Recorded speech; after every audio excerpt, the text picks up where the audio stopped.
सुबह सुबह आपने अभी संजय राउत से बात भी किया, क्या ऐसी सीक्रेट चीज बताइए? क्या बताया उन्होंने अंदर? अब देखिए, आपने नाम सर का ले लिया है तो हम बता दें कि वो ऐसी सीक्रेट चीज है जो मतलब पूरी सबको पता होगी।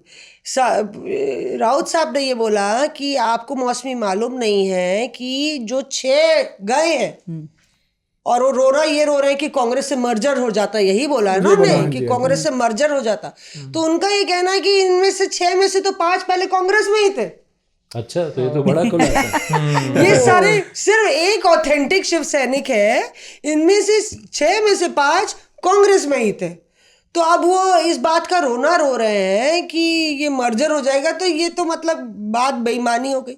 और उन्होंने ये भी साफ संकेत दे दिया और आने वाले समय में ये नजर आएगा। अभी तक वो 6 कहीं पब्लिक में नजर नहीं आया, ठीक है, 6 सांसद नहीं आए। तो वो सारे उन शिवसेना यूबीटी के कार्यकर्ता उनके घरों के बाहर धरना दे रहे हैं और कह रहे हैं जैसे ही ये मौका हमें मिलेगा हम इनको। इस बार संजय राउत ने भी बोल दिया ना, मतलब हम उनसे बोल रहे थे सर आप गाली दे रहे हैं तो गाली हटा देनी चाहिए। कहते कहाँ गाली दी है? सर दिए हैं, आप तो एडिट भी नहीं करवाने दे रहे हैं। तो बोले नहीं क्या एडिट, गाली थोड़ी है, जो उन्होंने काम किया है।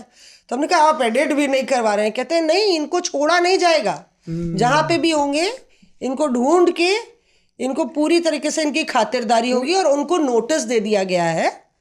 हाँ ऐश्वर्या कुछ चुन के, वो जो पुरानी कहावत है ना, चुन चुन के मारेंगे, वो वाला है। और ये जो संजय राउत कह रहे हैं, उस दिन भी यही उनका एटीट्यूड था कि नहीं एडिट होगा, ये जाना चाहिए, उनके कानों तक ये आवाज़ पहुंचनी चाहिए जो हम एज शिवसेना बोल रहे हैं। लेकिन ये जो आप 26 में देख रहे हैं ना, ये 24 में भी एक बार ऐसे बातचीत हुई थी और ये बातचीत डायरेक्ट उद्धव ठाकरे जी से हुई थी।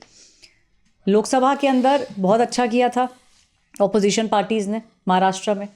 तो विधानसभा इलेक्शन से पहले बातचीत थोड़ी सी बीजेपी और उद्धव ठाकरे जी के बीच के अंदर हुई थी। उसमें यही था कि भाई आपके 9 MPs हैं, तो क्या आप साथ में आना चाहेंगे, क्या आप हाथ मिलाना चाहेंगे।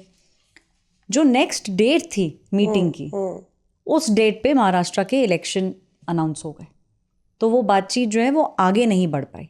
वरना 24 में भी कोशिश की गई थी और बातचीत दोनों तरफ से चल रही थी कि क्या किसी तरीके से हाथ मिलाया जा सकता है। तो आप जो 26 में देख रहे हैं वो एक्चुअली उसकी शुरुआत 2 साल पहले से हो गई थी। और इसका सबसे बड़ा बेनिफिशियरी जो अब कोई होगा वो है एकनाथ शिंदे जी का ग्रुप, क्योंकि अब ये उनके साथ मिलेंगे तो उनके एमपीज़ की संख्या हो जाएगी 13, विच मीन्स महाराष्ट्र के अंदर सबसे बड़ा आप कोई एलआई अगर एनडीए का होगा तो वो बनेगा एकनाथ शिंदे जी का गुट। लेकिन आज जो दुख है संजय राउत जी का, वो आज का नहीं है, वो 2-3-4 दिन पुराना दुख है।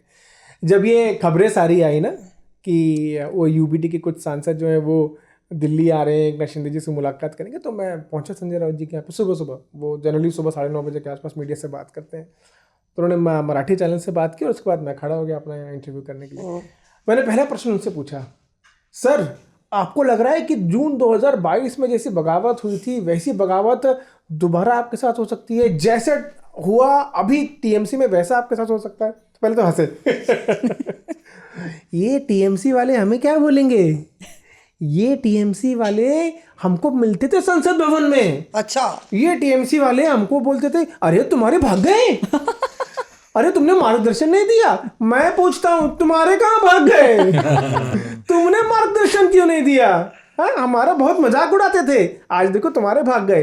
अरे हमारे जो है उन्होंने तो कसम खाई है, देखो बचते हैं तो ठीक है, नहीं बचते तो ठीक है, देखा जाएगा जो होगा। तमाम भगवानों का नाम ले लिया, तमाम भगवानों का नाम लिया, तमाम जो है उन्होंने कस्में खाई हैं सभी सांसदों ने, ये संजय राउत ने बोले। लेकिन इन सब चीज़ों के पीछे एक चीज़ और आप समझिए मैम, कि जब एक सांसद भरी सभा में जर्नलिस्ट इतने खड़े हैं, सब महिला जर्नलिस्ट खड़ी हैं, और वहाँ पर आप इस तरह के अपशब्दों का इस्तेमाल कर रहे हैं ओपनली, मतलब हम ये कभी भी ये एथिक्स कहते ही नहीं है कि आप एक नेता हैं। नेता का काम क्या होता है? प्रजा की, जनता की बात सुनना, उसके ऊपर एक्ट करना। लेकिन संजय राउत इस तरह के अपशब्दों का इस्तेमाल कर रहे हैं। आप सोचिए वो ऑन कैमरा लाइव टीवी पर इस तरह के शब्दों का इस्तेमाल कर रहे हैं, तो वो जब ऑफ कैमरा और जब मीटिंग्स होती होंगी उसमें किस तरह के शब्दों का इस्तेमाल करते हैं? मैंने प्रताप राव जाधव का इंटरव्यू किया था, जो केंद्रीय मंत्री, उन्होंने मुझे बताया कि ये जितने भी सांसद हैं उद्धव ठाकरे के, वो सारे के सारे केंद्रीय नेतृत्व से बहुत नाराज हैं, और यही कारण है कि ये लोग इधर आना चाहते हैं, हमसे बात करना। कौन पार्टी में? प्रताप राव जाधव एकनाथ शिंदे की पार्टी के सांसद। संजय राउत की तारीफ करेंगे? नहीं तारीफ नहीं, लेकिन उन्होंने बताया ना कि क्या कारण है कि क्यों है। भैया उनका वर्जन है ना। लेकिन आप ये सोचिए ना कि ये क्या बिहेवियर है। आप मीडिया के सामने जब उनके लिए इतना आप शब्दों का इस्तेमाल कर रहे हैं, आप ऑफ कैमरा और जब मीटिंग्स होती होंगी उसमें क्या करते हो? तो बिहेवियर ये भी नहीं है ना कि 6 सांसद जो एक पार्टी सिंबल से चुने गए हैं और इलेक्ट हुए हैं, और वो जो है 2/3 नंबर जुटा के वो चले जाते हैं ताकि उनकी। मुझे ये लगता है कि कहीं ना कहीं जनता के बीच ये सवाल उठ रहा है कि आप अगर एक दल से चुनाव, मैं कह रही हूँ रैंडमली, चाहे वो कांग्रेस हो, बीजेपी हो, कोई भी दल हो, शिवसेना, यूबीटी हो, एकनाथ शिंदे, आप एक पार्टी से अगर चुनाव लड़ते हैं, वोट मांगते हैं, दूसरे नेताओं को गरियाते हैं, उद्धव ठाकरे के साथ थे या आप अमित शाह के साथ थे, बीजेपी के साथ थे, आप अगर पार्टी बदल रहे हैं तो आप रिजाइन कीजिए। आपने मैंडेट दूसरी पार्टी से लिया था कि अंडर लिया था, आप रिजाइन कीजिए अपनी संसदी से, और उसके बाद आप जो है अपना ये पार्टी बदलिए, ज्वाइन कीजिए, टिकट मांगिए, जो करिए। मतलब एक एथिकल क्वेश्चन उठता है ना कि आज आप रात को टीएमसी में, दूसरे दिन आप एनसीपी आए, कौन सी national citizen party of India बन गई। पार्टियां टूट रही है ना, इसी बीच में मैं एक बहुत वरिष्ठ नेता के साथ बैठा था, नाम नहीं ले सकता उनका।